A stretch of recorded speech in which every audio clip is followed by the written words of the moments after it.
was it like playing number one on Saturday? Oh, no, it was awesome. Yeah, great. I love playing number one. I love coming out against Duluth and us playing our best against their best.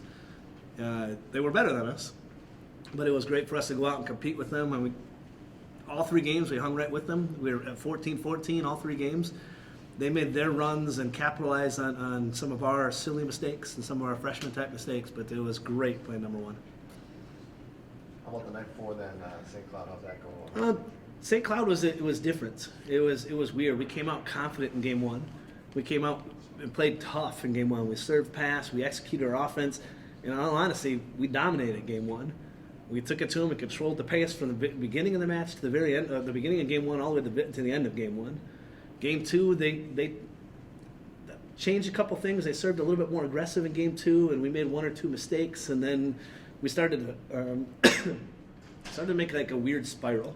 We made 1 mistake, and that 1 mistake made a second mistake, and then made a third mistake, and then the emotions started to get in there. Some of the rookie freshman mistakes showed up, which weren't there on Saturday, but they complicated. One mistake led to another, which kind of let the game in a couple places get out of hand. And then game 3, we came back and played hard again. In game 3, lost it right at the end. And in game 4, the same thing happened. We got this up and down little roller coaster that we were riding, and when we hit the lower part, we weren't able to recover yet. So we're learning though. What do you expect out of your team this weekend when you go to Bemidji State, Minnesota, or Crookston, considering you know how you can perform against the very best, and then you have this week of practice? Well, this week of practice has been pretty good. We're attacking. We know it's Bemidji well. We saw them at the first preseason tournament. We didn't play them, but they were in the same gym as us. We're also have at least one kid on the team from there, and we're playing in the high school in her home gym on Friday night, which is kind of cool for her. So we we know them well. We know where we match up well, and I think some of the things we should be able to take advantage, especially against Bemidji. If we come out and play like we did against number 1, and pretend like it's number 1 on the other side of the net, just come out there and play loose and play being aggressive, I think we'll be okay.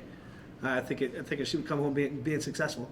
These are 2 teams that are very winnable matches. But they're also 2 teams that they're looking at us and saying, hey, we need to win this match. This is a match that's a winnable match for us too. So I expect them to come out fighting tooth and nail to try and win the match just as hard as we are.